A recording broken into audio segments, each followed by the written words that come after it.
Well, you know, I guess we're just special here. The team at 10 o'clock is just very special. It's really exciting now. This is where the rubber meets the road, and the Democrats are salivating over the chance to take a district, Sean, that the Republicans should win. I mean, there's no doubt about this. This is Republican territory, and they should win. So we'll be covering every vote as it's counted, and we really appreciate it. Great show tonight, Sean, as always. You too. Have a great show, and the results probably momentarily.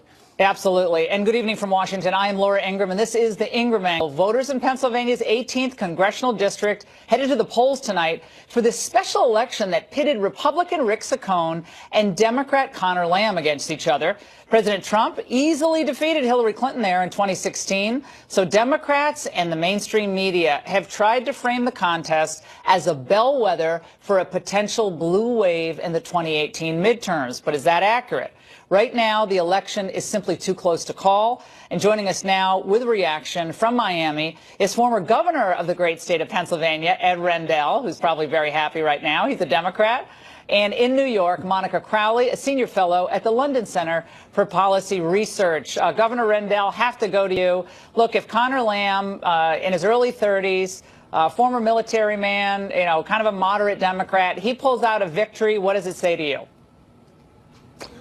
Well, first of all, it is indicative of what's going on across the nation. This is our 19th special election, and in every one of them, the Democrats have picked up a substantial percentage of the vote from where they were in 16. So that's a good sign for the Democrats. But understand, the 18th is good Trump country. The president has a 51% favorable rating, according to the Monmouth poll, in the district. So it's solid Trump country. Lamb turned out to be a terrific candidate. He did a good job of not letting the Republicans nationalize the race. He is a moderate. He's pro-life. He's moderate on guns. He's a very intelligent candidate. He did a good job with the steelworkers and the coal miners, got their endorsement. So if he wins, and it's still close, I have it at 700 votes with 36 precincts left to be cast. Well, if he wins, it'll be a credit to him.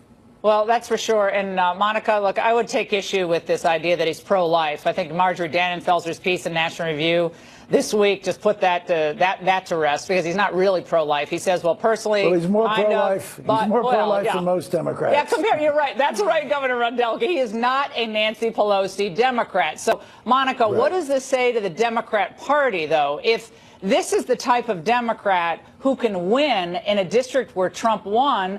What does that say to the Pelosi-Schumer wing of the party? They're moving left, and Conor Lamb seemed to move to the right. Well, that's exactly right, Laura. Look, the current Democratic Party is Barack Obama's Democratic Party. It's no longer Bill Clinton's Democratic Party, a party of pragmatists and centrists. It is a far-left radical party. Conor Lamb broke the mold from that because he was running in a district that Donald Trump won by 20 points, very conservative district. So this is a young Marine veteran who, as the governor said, had a series of very conservative positions on guns and other issues that he embraced in order to try to win this race. The lesson going forward then for the Democratic Party is, if you want to try to get back to an appeal to the working class voters that helped put Donald Trump over the top, particularly, Laura, in those 10 key swing states like Pennsylvania, Ohio, Michigan, Wisconsin, then you better change your tune and get back to the Democratic principles of the party of old, which is more pragmatist, centrist, and moderate, and reject the Pelosi and Barack Obama far-left kind of radical approach. And Governor Rendell, I said this for some time, and others have as well, that's where the Democrats' sweet spot always was, the party of the little guy. And somehow the Democrats became the party of, like, the teachers' unions, of the trial lawyers, of the Planned Parenthood. And I think they missed, just like the Republicans did in a different way, they missed the heart of America. And the heart of America runs right through Pennsylvania, right through Pennsylvania. No question, you're right. The core values of the Democratic Party going back 50 years are values that most Americans agree with, and we've gotten away from them.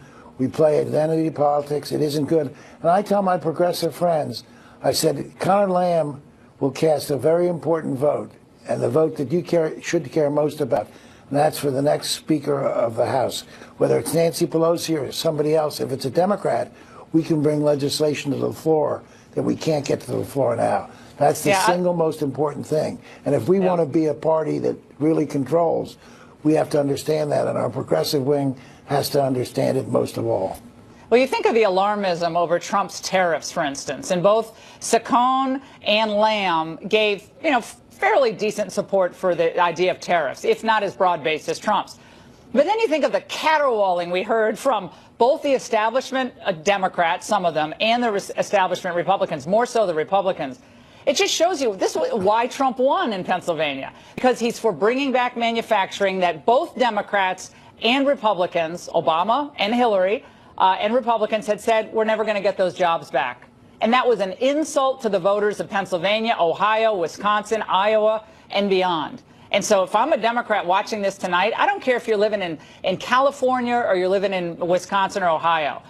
Conor Lamb, if he pulls out this narrow victory, they've got to look at this and say, wait a second, we better re-examine where we are in a whole host of issues. I know the country's different in places, but to me, that was Trump's recipe for success, and it can be the Democrats' recipe for success. Monica? Remember, Laura, that Donald Trump essentially created a new winning coalition, sort of like what Obama did in 2008. Donald Trump turned everything upside down. He essentially was the first post-ideological president. So he takes positions that are not traditionally Republican, even though he won as a Republican president. That kind of cross-current appeal to the working class voters on all sides that have felt ignored by the elites in the Republican establishment, the Democratic establishment. They felt for a long time that their wages were not increasing. They couldn't get decent jobs. They were in the industrial Rust Belt, particularly in the Midwest, states like Pennsylvania, and Donald Trump gave them a voice. He spoke to them. And you know what? Because he's post-ideological, he is solutions-oriented. He is not ideologically based. He is solutions-oriented. So if you're a Democrat and if your candidate pulls this out in this district, the lesson is to reject the far-left approach that was begun by Obama and perpetuated by Nancy Pelosi and the other radicals that are controlling the Democratic Party. Their eyes should be open tonight, and they should see, even if they lose, this is a very close race, they should see that the path to electoral success does not go through far-left radicalism. Governor Rendell, you got about 15 seconds. Let's say Saccone had run as an establishment Republican, not in favor of tariffs. Where do you think this race would have been tonight? Again, we don't know where it's going to turn out, but don't you think Conor Lamb would have been ahead like 10 points at least? Well, at least 3 or 4, no question. And look, tariffs, I testified about imposing a tariff when I was governor because China was dumping steel into the U.S. to try to drive out our steel industry. The thing that Donald Trump did wrong, Laura, is he did it too broad-based. You should do it against transgressors, people who are dumping product into the U.S. He got a lot of leverage against the EU, and we're going to see where that leverage leads. But a great panel. No, we're going to keep you guys. We're going to keep you guys hanging around. We really appreciate it. We're going to keep everyone up to date. Minute by minute, this race is changing. But straight ahead, my angle on President Trump shaking up his team. Plus, Senator Bob Corker is going to weigh in for a can't-miss interview. Stay with us. Welcome back. We continue to monitor the special election in Pennsylvania's 18th district. There could be an automatic recount kicking in if the margin is at 0.5%. So we'll be checking that and bring you the up-to-date vote counts as we get them. But first, Trump gets his team and the media goes berserk. That's the focus of tonight's angle. Now, if you've been following American politics over the past 9 months or so, and you have a decently functioning human brain, you should not have been surprised to wake up to the news that Rex Tillerson is out at the State Department. Rex and I have been talking about this for a long time. We got along actually quite well, but we disagreed on things. When you look at the Iran deal, I think it's terrible. I guess he thought it was okay. I wanted to either break it or do something, and he felt a little bit differently. So we were not really thinking the same. Tillerson, who was told he was being let go on Friday by General Kelly, spoke briefly to reporters today, and he didn't look well. He was visibly emotional. I want to speak now to my State Department colleagues and to our interagency colleagues and partners at DOD and the Joint Chiefs of Staffs, most particularly. To my Foreign Service officers and civil service colleagues, we all took the same oath of office. Whether you're a career, employee, or political appointee, we are all bound by that common commitment. Well, that was nice. Well, back in November, I asked the president about the Secretary of State's job security. I want my vision, but my vision is my vision anyway. It's called cost saving. There's nothing wrong with cost saving. Rex is in there working hard. He's doing his best. He's doing the best he can. Be with you for the duration? Well, we'll see. I don't know who's going to be. Well, not exactly a ringing endorsement of the duration. Well, of course, the lemmings in the press spent the entire day painting the Tillerson firing as evidence of more White House dysfunction. This almost feels like a vacation from the reality TV-style turmoil that is churning back in Washington. The president may be wondering why he didn't come to California sooner. This is his first trip out here because of everything that he's left behind. What does chaos mean in our foreign policy? It means many of our allies who I've worked for over the years, they don't know what to expect next from the United States. That creates a vacuum in the world that Russia is moving into very quickly and China is moving into in Asia. Oh, yeah, Trump caused the rise of China and the Russia aggression in Crimea. Oh, my goodness. Chaos? You mean what we saw for the 8 years of the Obama administration when Barack Obama didn't fire anyone over Benghazi, the IRS targeting of conservatives, or the Fast and Furious scandal? Or was it the chaos we saw when Obama pushed out Gaddafi and Mubarak, sparking the rise of ISIS in Iraq and in Syria? And what about the chaos of doubling our debt and exploding the trade deficit? As China, of course, grew bolder and more powerful, did any of that count as chaos? Well, Trump, by contrast, has been very clear that we want to have better relationships with more nations if possible, and we're not going to be anyone's pushover. Look, the fact is, Tillerson should have tendered his resignation a long time ago. He disagreed with the president on major issues. He was opposed to the talks with North Korea. He supported the Paris Climate Accords. He questioned the president's Charlottesville response. He was at odds with Trump on moving the U.S. embassy to Jerusalem and was a fan of the Iran nuclear deal. Oh, great. The president, of course, was not a fan. Other than that, the two were perfectly in sync. And then there was this. Could you address the main headline of this story that you called the president a moron? And if not, where do you think these reports or I'm not going to deal with petty stuff like that. I mean, this is what I don't understand about Washington. Again, I'm not from this place, but the places I come from, we don't deal with that kind of petty nonsense. How about the place I come from is if you call your boss a moron, you probably shouldn't be in that position. The only question I have is, why did it take the president so long to fire Tillerson? I'm sure he's a nice guy, but come on. CIA Director Mike Pompeo, by all accounts, is a far better fit to be Trump's Secretary of State. As the president said, it's kind of about chemistry and approach. Tillerson didn't gel in either category. I've gotten to know a lot of people very well over the last year, and I'm really at a point where we're getting very close to having the cabinet and other things that I want. And since last summer, the president has been slowly getting his team together. Think about it. He hired General John Kelly as chief of staff. He moved Sarah Sanders in as press secretary. He moved Tom Price out and Alex Azar in as secretary of HHS. And I'm sure there's going to be a lot more changes to come. That's not chaos. That's called smart staffing. He's been in the White House just over 13 months or so. And now Trump knows what he needs in his closest staff, and the cabinet, too. And he might not do everything the button-down, traditional way, well, that's for sure. But he's hitting his stride, and he's getting a really strong team in place. Think about it this way. When a player isn't performing on the field or on the court, a good coach benches him. And when that same player is a consistent drag on the team, well, a good coach is going to trade him or just let him go entirely. And that's precisely what Trump did. And he should do the same with anyone else who seems pained to support his agenda once he makes his decision final. And that's the angle. For reaction, I talked to Republican Senator Bob Corker of Tennessee just a short time ago. Senator Corker, good to see you. Thanks for first time on the Ingraham Angle. So, what about? So late. I know. Well, we kept you up, but let's talk about today. Big news day. Did this really surprise you, Rex Tillerson out today by the president? Did you ever think he was a great fit? I thought he was really good at giving sound advice. I've known for some time. I talk to both of them often, and I've known it hasn't been a perfect fit. So, was I surprised? Not really.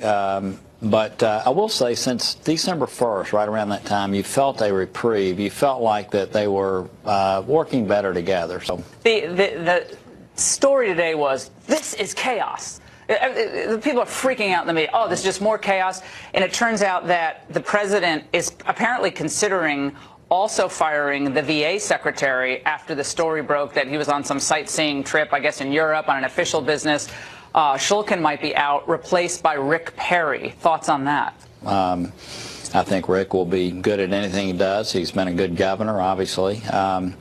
But look, this is, as I was telling you earlier, the reporters in the hallway have almost become to, this is just sort of normal, and changes are occurring. And, the president needs someone as Secretary of State that he has a lot of faith in. And again, I thought Rex did a very good job. He has a great relationship with Mattis, which is very unusual, and the two of them always go in on the same page.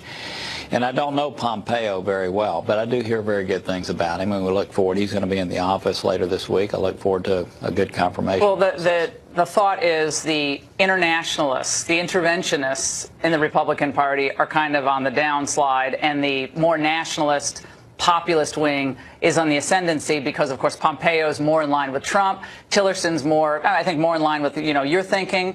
And what are your thoughts on that? Is it better to have that tension where the internationalists are kind of vying for the president's ear? Now, I would use the word realist. Okay, fine. I say you use your terminology. Yeah, I'll use mine. And I think the president's speech, which we lauded, I was the first person, I think, to laud one of his foreign policy speeches, had the makings of a Jim Baker kind of realist world. So I don't necessarily look at him as a nationalist. I mean, he is, in Afghanistan doing what he's doing and committed to not something that's defined by time and some other. So he's a mix. He's more of a realist. I do think it's good to have countering voices, and the president does as well, and he said that, and I think he's fine with that. He actually likes hearing the debate. I mean, he talked about that a great deal in the Gary Cohn when he left. So, look, I think that as long as whoever is working with him, regardless of what their point of view is giving him the full collage of opportunities to think about things, then I think that's fine. Yeah, but Tillerson couldn't answer the question, did you call him a moron? I mean, that's just not going to work well. And remember, Barack Obama fired only a few people. I mean, McChrystal, he fired Mattis. Remember when he fired Mattis, he didn't even tell him. Mattis learned about it, yeah. I guess, second hand, third hand. So people switch up positions when the chemistry isn't right. I think the president said chemistry just wasn't there. Well, as the president called this morning on his way out west, about 10 o'clock from Air Force One, and as I mentioned to him, look, every one of these people serve at his pleasure. So it's his decision. And the new CIA chief would be Gina Haspel, who's been with the CIA for 30 years. She'd be the first woman to ever head that agency. She is not going without criticism today. This is a former FBI special agent, Ali Soufan, who was on MSNBC earlier today. Let's watch. There's the issue of torture, but also there's the issue of the destruction of videotapes, evidence on torture. Right. And that happened in violation to a federal judge's order.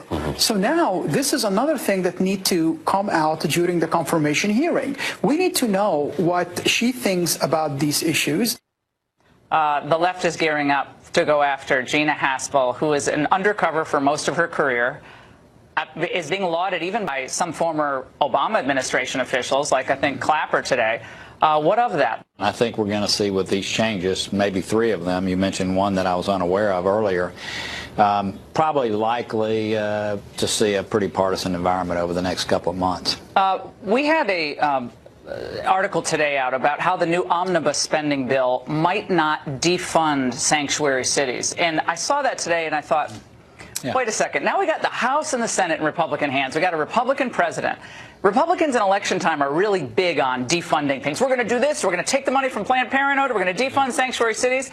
And now it looks like they might not do that, meaning you guys might not do that. And I'm thinking, what planet am I living on? What is your view on the sanctuary city issue? President's out in California today. I think we should follow through on defunding them. Now, this is a decision made by McConnell, Ryan, Schumer, and Pelosi. Okay, they're the ones that are the final deciders. I have no idea what's in the Omni. What I do know... That's a problem, too. No one knows what's in it, apparently. No, I mean, I think the House may vote on it this Friday. We're supposed to take it up next week. But regardless of the defunding, which I hope occurs, it's a god-awful amount of money. We're spending $2 trillion more over the next decade if we go through with this process, which we are. So I think the American people ought to be alarmed by the massive amount of spending that's in this bill, and we ought to defund sanctuary cities. You were close to not voting for that tax bill because it really wasn't what a lot of us wanted in a tax bill, but nevertheless it does seem like it's juiced the economy. It has. A lot of spending. Any regrets there? Look, I mean, I've been a deficit hawk my entire time. I just alluded to that now. But I've also been a pro-growth tax person, and so you end up in this place. You know, nothing is perfect here. It was about $500 billion off on a $43 trillion base, something I didn't want to see happen. But at the end of the day, I'm glad the economy is growing, and I'm glad that businesses are hiring people and wages are going up. Mueller investigation, where do you think this is going to end up? And people say Trump's not as tough on Russia as he should be. And I think I looked at Obama. Russia rolled into Crimea. Right. They were doing the reset. That didn't work. Right. It didn't seem like Russia was deterred at all in the Obama administration, but you know, a lot of we tried to get lethal defensive weapons into Ukraine. We couldn't do it. We passed a bill to make that happen, and now the Trump administration is sending those lethal weapon items in. So look, I don't know anything about what's happening with the Mueller investigation, but and I heard President Trump speak up today about the killing of the spy in the UK. So I think the rhetoric from him is getting stronger. Certainly Congress on both sides of the aisle has been pushing back. And look, Russia's a problem, and they're going to be a problem likely in our elections. Who's a bigger problem, China or Russia? Size of the economy, size of the military. Yeah, you know, Russia's got the economy the size of Italy, so you know there's not much there, but they do have nuclear armaments. Immediately, the issue is more acute with Russia because they try to stop all that we're doing. They try to interfere. They even are interfering with North Korea. Longer term, no question. China is going to bypass us in all likelihood economically, and is that a foregone conclusion? China's going to bypass us economically? I'm not buying into that. I don't want them to bypass us economically. If you just look at the numbers and you look at the likelihood is that is what is going to, you know, look at us having 320 million people, you look at them having you know, 1 billion, 2 or 3, just the economics and the numbers. Do you think Trump is doing the right thing on the tariffs then, and standing up to China, saying you're dumping all this material in our country? Well, I wish he'd focus more on China, I'll just be honest. I mean, it looks like we're trying to punish our allies when the focus should be multilaterally. I know you don't like that word, but against China. So I don't like the way we're going about it, and now it looks like we're maybe trading off NATO dues or something like that. So we get leverage. How do we get leverage against the EU, though, when we have a $150 billion trade deficit with them? We have a $68 billion trade deficit with Japan, South Korea trade deficit going up. We now have some leverage with them, do we not? Isn't that the way to get results for the American people? So if you're focused on trade deficit, you wouldn't focus on steel with them. You would focus on steel with China, which is producing 49% of the world's steel. So I don't like the way that we've gone about it. I don't. I've said that. And I think we should be far more focused on China, as you mentioned. And over time, they are the entity that's stealing our intellectual property. They've got a program. I mean, we've got a president for life there. Yeah, it's a new now. How's that going to work out for freedom? Look, so they are going to be the longer term challenge for us, and one that is much bigger. And as you know, being who you are, history says that when one power potentially surpasses the other economically, that creates conflict, and so it's going to be the most difficult issue for us to manage. Now, why do you think the president's approval rating is higher than Congress's today? Look, I don't smile so favorably on Congress either. I like the people that I work with. Many of them are very, very smart. Most of them are very hardworking. It's just the way it's always been. It's kind of like lawyers. And you have a good relationship, though, outgoing with the president. I know you speak to him regularly. I mean, you've had a lot of tough words for him, and he's had really tough words for you. Yeah, vice versa. But, he called, look, we're two hard-nosed business guys. Yeah. And, he called Friday night. He picks up the phone to talk about whatever he wants to talk about. Called me today. And yeah, we've got a very warm relationship, as we do throughout the administration. So it's never stopped. There might have been some public words, but we kept working. That's okay. Keep it in the family. Hey, it's really good to have you on. Thank you so much. Thank you. We enjoyed it. Thanks a lot. Appreciate it. And it's looking like a photo finish in Pennsylvania in that special congressional race. Let's bring in Fox's Brett Baer for an update. Brett, I can't get any closer. Was it 585 votes right now separating the candidates? 585 votes, 97% of the precincts reporting, Laura. And you have a situation now where there are 13 precincts out there. Some of them lean towards Saccone traditionally. Others could be about even. You are talking down to the wire. The Libertarian, by the way, in this race is getting more than 1,200 votes, double the distance between the two, Democrat and Republican. We should also point out there are about 6,000 to 7,000 absentee ballots out there, and there are at least 2 precincts tonight that saying they are not going to count them tonight. So this could be a deal where you don't have an answer tonight. Yeah. And this isn't a statewide race. It's not an automatic recount. Right. It can be requested within 5 days if you have 3 voters in each precinct who file a complaint. Now, what does it say to the Democrats and the Republicans tonight? The party, by all accounts, have been moving to the left, but Conor Lamb moved to the right on a number of issues, certainly on trade. He's more with Trump. Guns, he's more toward the Republicans. It's a very Republican district, 20-point win for Trump in that district. And it's pretty interesting how he's looking like he could pull out a victory here, but very out of tune with his own party. Well, that's right. A couple of things we can make clear. No matter what happens tonight, white working-class voters voted for the Democrat in this district. That went by 20 points to Donald Trump. The other thing we can point out is, as you point out, this is not the traditional Democrat we've seen in recent races that is running more progressive and more to the left. This is a candidate who is more moderate, who was on guns, on trade, on union issues, on life. You've got somebody that was basically running like a moderate Republican. And Donald Trump did make a difference, but this candidate, Rick Saccone, was out fundraised by 5 to 1 by the Democrat Conor Lamb. So Republicans will say was the candidate who was weak, no matter if he wins or not. This is not a great sign for the GOP in that particular district. Yeah, well, Saccone was on radio with me today, and he was okay. But he's not Trump. I mean, he doesn't have that same mojo. Brett, we're going to be on this. Thank you so much. We'll be coming back to you with these updates throughout the night. And this is down to the wire. 585 votes with just a few precincts left, and a few will not report tonight. Stay there. But first, President Trump famously did not visit California in his first year as president. With its sanctuary policies and its hostile far-left leaders, kind of who could blame him? Well, Mr. Trump finally had a valid reason to go to the Golden State today, where he took a look at the prototypes of his border wall in San Diego. And he explained why the wall is essential. You take a look at the fence, and it's a very powerful fence, not doing the trick, because they cut holes in it, and then they're patching holes all the time. I'm just looking, you have hundreds of holes cut in and patched.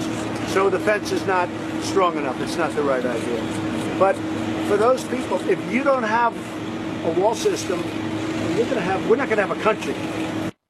He was back on the construction site today. I loved it. Joining us now for a reaction is the CEO who submitted one of those prototypes. Fisher Sand and Gravel CEO Tommy Fisher joins us from Phoenix. Okay, Fisher Sand and Gravel, you guys have been in business for, I don't know, since 1952. It's a family-run company. And what was it like to have the president check out the prototype today? Oh, it was a great honor for myself and all the employees, and hopefully my dad looking down from heaven to see where we've, come to. So to have that opportunity to demonstrate to the president and all the people of America of what we're capable of building, it was just a great honor. And I'd also like to thank your commitment and determination to keep border security front and center with all your viewers as well, Laura. Absolutely. Well, I want to play a soundbite. This is the president. You know, he was looking at all the different prototypes, and he made like a running commentary throughout.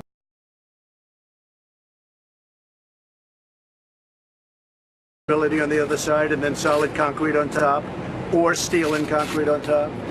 The round piece that you see up here over the top, it's really deterrent from getting over the top. Who would think? Some of them they can. Those are the walls we're not using. All right, Tommy, which wall was he talking about? Because we were watching soundbite after soundbite today of individuals who are against this wall who were saying, I can get over this. I've gotten over other structures before.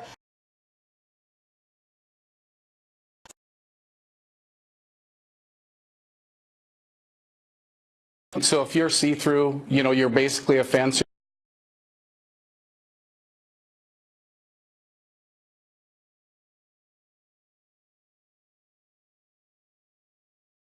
We took vision very, very serious when we put our proposal.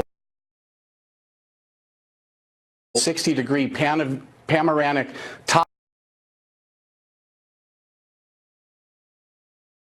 wall or something, and some of that wall's only been out there, or the fence, what I want to say, the steel fence, 10 years up to 20 some years, and they're replacing. Our wall has a 150-year lifespan, but the big difference with ours is we're building access roads for the agents, so you're not even getting close to our wall. Our wall has a road in front, a road behind, and it has such a superior advantage, and that's why we were able to procure the largest bond in the history of the United States that's sitting on Homeland Security's desk that I gave them in January for $10.77 billion, like I talked to you in the radio show, to build 700 miles. I've also placed a $274 million bid with land that I just purchased in California to build the first 15 miles in the most rugged, mountainous terrain to prove to the president as well as every American, if you don't have a complete border protection system, you do not have security. And like you said earlier, I take with great respect, the president, if he allows us to play and our team of Fisher Industries to play, I guarantee you no different than Tom Brady. Once we get in, we never come out. And if we don't perform, the president can fire us. And that's how comfortable and confident I am, is when people see what we really offer. I love it. I'm not taking sides on which prototype is best, but this is why you're a good businessman. Really quick question.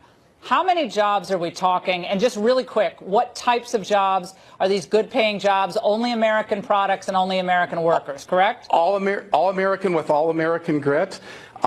We probably, if we did the big project, the 700 miles, you're talking thousands of jobs with us and our partners. The smaller job, probably 1,000 jobs.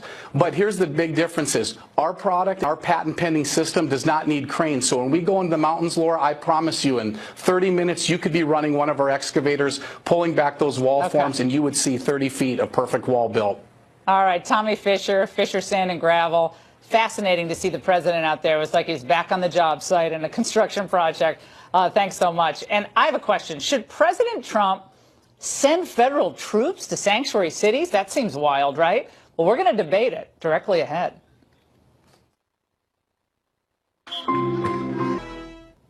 President Trump in California today had harsh words for the state's sanctuary policies, and he singled out Oakland Mayor Libby Schaaf for tipping off hundreds of illegal immigrants of an impending ICE operation last month. The sanctuary cities are protecting a horrible group of people in many cases, criminals. And what happened as an example in Oakland was a disgrace to our nation, and we just can't let that happen. And President Trump had said he'd like to strip federal funding from sanctuary cities, but some scholars have raised the question of whether he could do something far more aggressive, as in sending in federal troops under something called the Insurrection Act. But should he and can he? Let's bring in John Cox. He's a Republican candidate for governor in California. He's in L.A. tonight. And in San Francisco, Joe Alioto Veronice. He's the former California Criminal Justice Commissioner. It's great to see both of you. All right, Joe, let's start with you on this. Thank you, Laura. It's called the Insurrection Act, and Glenn Reynolds had written a piece in USA Today about it, saying this is kind of out there in a way, but the Supremacy Clause doesn't mean that the states can completely override federal authority. And again, it's a theory, but given what Jeff Sessions said last week in his speech in California, it looks like, it's a remote, at least, possibility? This is not a possibility. This is political theater that is being used to frame the debate. It's essentially a big lie. We've seen this before out of the Trump administration. You know, build a wall, Mexico's going to pay for it, send in the troops, deport violent criminals, drain the swamp. None of this is actually happening when you look at the facts here. These statements, they just prey on his base because they know that there's nothing being done in Washington on these very important issues. I hate to interrupt you so quickly, but Joe, when you say the president hasn't done that, I mean, yes, they have. I mean, the president has ensured that we've deported hundreds upon hundreds of the most vile child molesters, rapists, people who are domestic batterers, who are illegally in this country and who are criminals. So when you say he's not done that, that's just false, my friend. I'm sorry, but you can't come on this show and say they haven't done that. They have done that, and that's good. No, look. We want to deport violent criminals. Nobody is against that. But when he ran for president, he said that those are the only people that were going to be deported. We're finding that the facts on the street are actually not that. Less than half of the people are actually violent criminals. The rest of them, many of them, whose fault is are people who have been here for decades in the United States. Let's get Cox into this. It's ISIS' fault. It's INS's fault. Okay. It's immigration. It's federal immigration's fault. Let's get John Cox into it. Now, whose fault is it that ICE has to rush in to neighborhoods because a state official or a local official has warned the population that ICE is coming, instead of help us find these people so we can have targeted, get them in a targeted way and get them out of the country? I'm sorry, but I don't think that's this is really. Go ahead. This is really rich. Can I get a response Mr. in here? Cox first. Sure. Yes, this is really rich in irony here, Laura, that Mr. Alioto is accusing the Democrat or accusing Mr. Trump of political theater, when it's the Democrats are engaging in the political theater to cover up their mismanagement of this state. These are violent criminals that they're going after in Oakland. They were suspected gang members. This is the safety and security of the people of California. And Jerry Brown and Gavin Newsom are political demagogues who are using this issue to scare people, to create a war with Washington that shouldn't exist. Yes, the president is fully justified in using the military if he has to.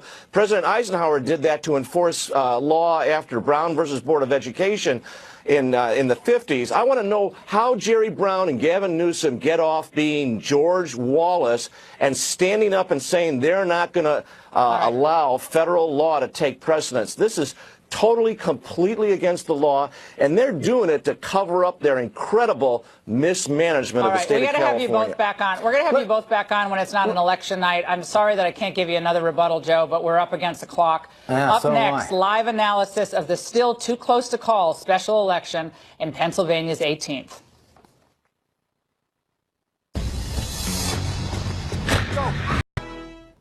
President Trump in California today had harsh words for the state's sanctuary policies, and he singled out Oakland Mayor Libby Schaaf for tipping off hundreds of illegal immigrants of an impending ICE operation last month. The sanctuary cities are protecting a horrible group of people in many cases, criminals. And what happened as an example in Oakland was a disgrace to our nation, and we just can't let that happen. And President Trump had said he'd like to strip federal funding from sanctuary cities, but some scholars have raised the question of whether he could do something far more aggressive, as in sending in federal troops under something called the Insurrection Act. But should he and can he? Let's bring in John Cox. He's a Republican candidate for governor in California. He's in L.A. tonight. And in San Francisco, Joe Alioto, Veronice. He's the former California Criminal Justice Commissioner. It's great to see both of you. All right, Joe, let's start with you on this. Thank you, Laura. It's called the Insurrection Act, and Glenn Reynolds had written a piece in USA Today about it, saying this is kind of out there in a way, but the Supremacy Clause doesn't mean that the states can completely override federal authority. And again, it's a theory, but given what Jeff Sessions said last week in his speech in California, it looks like, it's a remote, at least, possibility. This is not a possibility. This is political theater that is being used to frame the debate. It's essentially a big lie. We've seen this before out of the Trump administration. You know, build a wall, Mexico's going to pay for it, send in the troops, deport violent criminals, drain the swamp. None of this is actually happening when you look at the facts here. These statements, they just prey on his base because they know that there's nothing being done in Washington on these I very hate to interrupt you so quickly, but Joe, when you say the president hasn't done that, I mean, yes, they have. I mean, the president has ensured that we've deported hundreds upon hundreds of the most vile child molesters, rapists, people who are domestic batterers, who are illegally in this country and who are criminals. So when you say he's not done that, that's just false, my friend. I'm sorry, but you can't come on this show and say they haven't done that. They have done that, and that's good. No, look. We want to deport violent criminals. Nobody is against that. But when he ran for president, he said that those are the only people that were going to be deported. We're finding that the facts on the street are actually not that. Less than half of the people are actually violent criminals. The rest of them, many of them, whose fault is are people who have been here for decades in the United States. Let's get Cox into this. It's ISIS's fault. It's INS's fault. Okay. It's immigration. John, it's federal immigration's fault. Let's get John Cox into it. Now, whose fault is it that ICE has to rush in to neighborhoods because a state official or a local official has warned the population that ICE is coming, instead of help us find these people so we can have targeted, get them in a targeted way and get them out of the country? I'm sorry, but I don't think that's this is really. Go ahead. This is really rich. Can I get a response Mr. in here? Cox first. Sure. Yes, this is really rich in irony here, Laura, that Mr. Alioto is accusing the Democrat or accusing Mr. Trump of political theater, when it's the Democrats are engaging in the political theater to cover up their mismanagement of the state. These are violent criminals that they're going after in Oakland. They were suspected gang members. This is the safety and security of the people of California. And Jerry Brown and Gavin Newsom are political demagogues who are using this issue to scare people, to create a war with Washington that shouldn't exist. Yes, the president is fully justified in using the military if he has to. President Eisenhower did that to enforce law after Brown versus Board of Education in the 50s. I want to know how Jerry Brown and Gavin Newsom get off being George Wallace and standing up and saying they're not going to allow federal law to take precedence. This is totally, completely against the law, and they're doing it to cover up their incredible mismanagement of the state of California. Have you both back on. We're going to have you both back on when it's not an election night. I'm sorry that I can't give you another rebuttal, Joe, but we're up against the clock. Up next, live analysis of the still too close to call special election in Pennsylvania's 18th.